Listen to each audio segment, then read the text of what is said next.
എല്ലാവർക്കും നമസ്തേ. Happy be ഹാപ്പിയുടെ പുതിയൊരു വീഡിയോയിലേക്ക് സുസ്വാഗതം.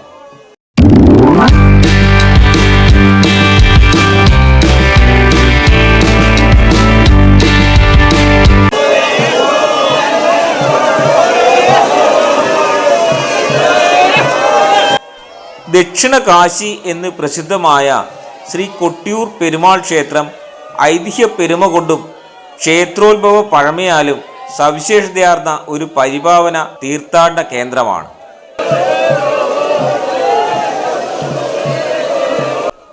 സമാനതകളില്ലാത്ത ആചാരവിശേഷങ്ങളോടെ മുറതെറ്റാതെ കൊണ്ടാടപ്പെടുന്ന വൈശാഖ മഹോത്സവം യാഗകർമ്മങ്ങളിലെ പൂജാവിധികളെയും ക്ഷേത്രോത്ഭവത്തിന് ആധാരമായ സ്വയംഭൂ ദർശനവേളയിൽ അനുഷ്ഠിച്ച പരിഹാര ക്രിയകളെയും അനുസ്മരിപ്പിക്കുകയും അനുകരിക്കുകയും ചെയ്യും വിധമുള്ള ആചാരാനുഷ്ഠാനങ്ങൾ, പൂർവികാചാരങ്ങൾ അതേപടി തുടരുകയും ചെയ്യുന്ന മഹേശ്വര സന്നിധിയാണ് ശ്രീ കൊട്ടിയൂർ.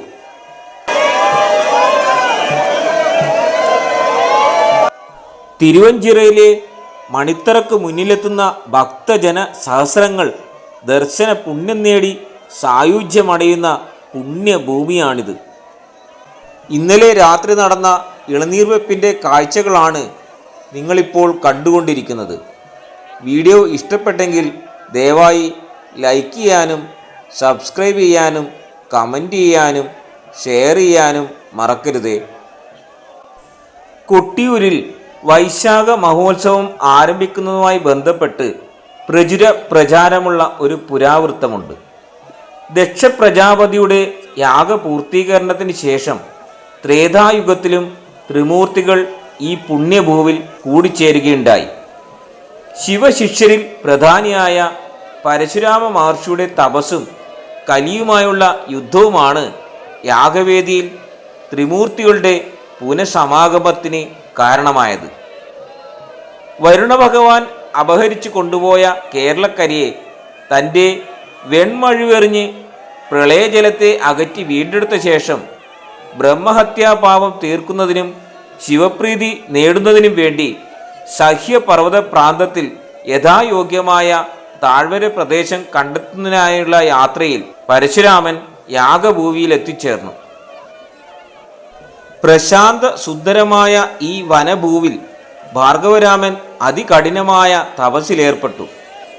ഉഗ്ര തപസ് വളരെ കാലം നീണ്ടുപോയപ്പോൾ ദേവേന്ദ്രന് വേവലാതിയായി.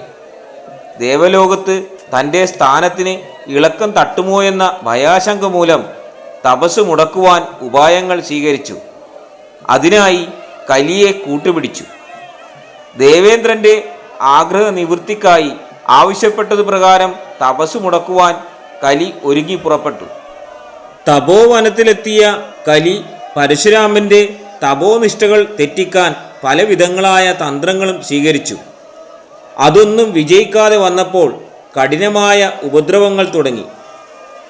ശല്യം സഹിക്കാതെ വന്നപ്പോൾ താപസന് കലിയോട് കലശലായ കോപം വന്നു. കലി ബാധിച്ചതുപോലെയായ പരശുരാമൻ കലിയോട് പൊരിഞ്ഞ യുദ്ധം ചെയ്തു. നീണ്ട യുദ്ധത്തിനൊടുവിൽ പരശുരാമൻ കലിയെ പിടിച്ചുകെട്ടി. തൻ്റെ ദിവ്യായുധമായ വെൺമഴുവെടുത്ത് നിഗ്രഹിക്കാൻ ഒരുമ്പെട്ടപ്പോൾ ദേവാദികളും മഹർഷിവര്യരും അവിടെ പാഞ്ഞെത്തി തടയാൻ ശ്രമിച്ചു. കലിയെ കൊല്ലരുതെന്ന് കേണപേക്ഷിച്ചു. എന്നാൽ അതൊന്നും പരശുരാമൻ കൂട്ടാക്കിയില്ല. കലിയെ കൊന്നുകളയുമെന്ന ഘട്ടം വന്നപ്പോൾ സർവ്വലോക വ്യാപികളായ ത്രിമൂർത്തികൾ ബ്രഹ്മ വിഷ്ണു മഹേശ്വരന്മാർ യുദ്ധഭൂമിയായി തീർന്ന തപോവനത്തിൽ പ്രത്യക്ഷപ്പെട്ടു. തൻ്റെ ഇഷ്ടമൂർത്തിയായ പരമേശ്വര ദർശനത്താൽ മനം തെളിഞ്ഞ ശിവഭക്താഗ്രേസരൻ കലിയോടുള്ള കോപം വെടിഞ്ഞു.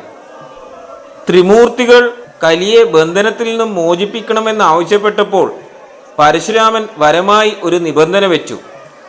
താൻ പ്രളയജലത്തിൽ നിന്നും വീണ്ടെടുത്ത കേരളഭൂമിയെ ഒരിക്കലും കലി ബാധിക്കരുത്. ത്രിമൂർത്തികൾ ഒരു ഉപാധിയോടെ വരം നൽകാനും നിബന്ധന അംഗീകരിക്കാനും തയ്യാറായി. ത്രിമൂർത്തികൾ പരശുരാമനോട് തങ്ങളുടെ ഉപാധികൾ പറഞ്ഞു. വിസ്തൃതമായ ദക്ഷയാഗം നടന്ന പുണ്യസ്ഥലമാണിത്. സതീ പരമേശ്വരന്മാരുടെ സാന്നിധ്യം ഈ മണ്ണിലുണ്ട്. സതീദേവി ജീവത്യാഗം ചെയ്ത സ്ഥലമാണിവിടം.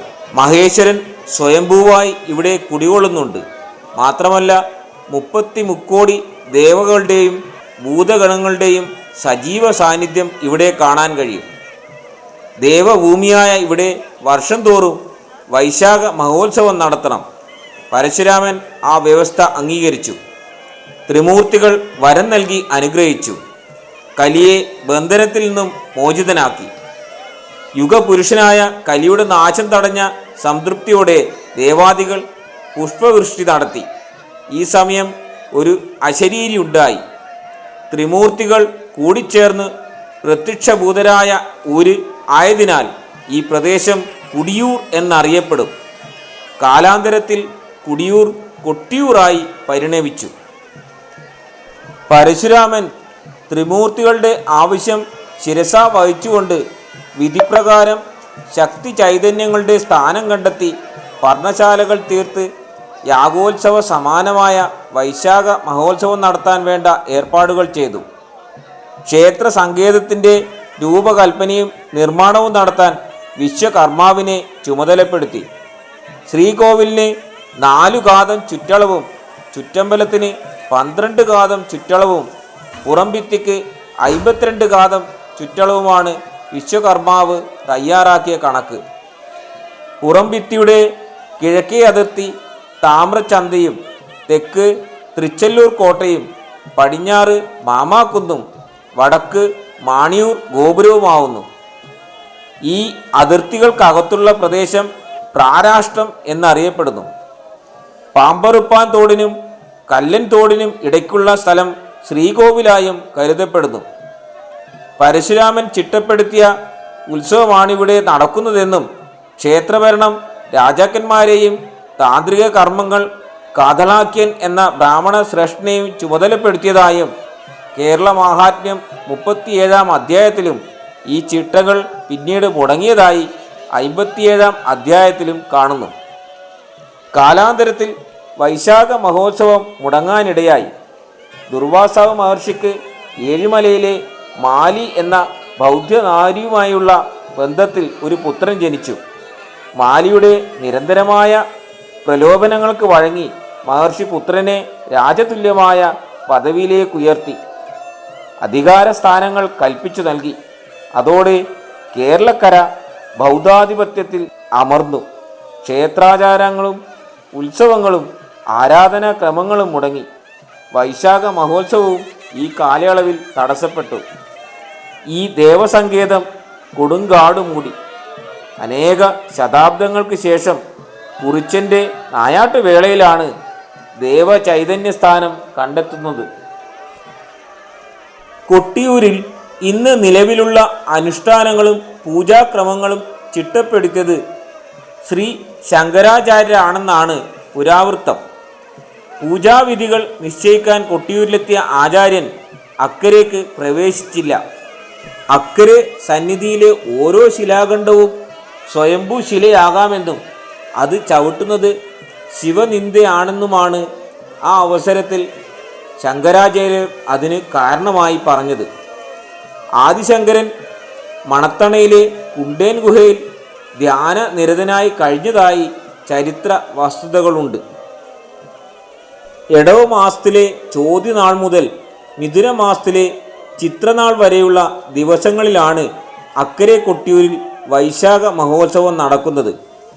ഇതര ക്ഷേത്രോത്സവ ചടങ്ങുകളിൽ നിന്നും വ്യത്യസ്തതകളുള്ളതും സവിശേഷതകളുള്ളതുമായ വളരെയേറെ ചടങ്ങുകൾ കൊണ്ട് ശ്രദ്ധേയവും സമ്പുഷ്ടവുമാണ് വൈശാഖ മഹോത്സവം. ശ്രീ പരശുരാമ മഹർഷിയും ശ്രീ ശങ്കരാചാര്യരും വ്യത്യസ്ത ഘട്ടങ്ങളിലായി ചിട്ടപ്പെടുത്തിയ ഉത്സവ ചടങ്ങുകൾക്ക് പ്രധാനമായും 7 അംഗങ്ങളും 4 ഉപാംഗങ്ങളുമാണ് ഉള്ളത്. കൂടാതെ അനുബന്ധമായി ചില സവിശേഷ ചടങ്ങുകളുമുണ്ട്. പ്രക്കൂഴം, നീരെഴുന്നള്ളത്ത്, നെയ്യാട്ടം, ഭണ്ണാരമെഴുന്നള്ളത്ത്, ഇളനീരാട്ടം, കലംവരവ്, കലശാട്ടം അഥവാ തൃക്കലശാട്ട് എന്നിവയാണ് അംഗങ്ങൾ. ഉപാംഗങ്ങൾ ആരാധനകളായാണ് അറിയപ്പെടുന്നത്. തിരുവോണം, രേവതി, അഷ്ടമി, രോഹിണി എന്നീ നാളുകളിൽ വിശേഷ പൂജകളോടുകൂടിയ ആരാധനകൾ നടക്കുന്നു.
അനുഗ്രഹിക്കുന്നു.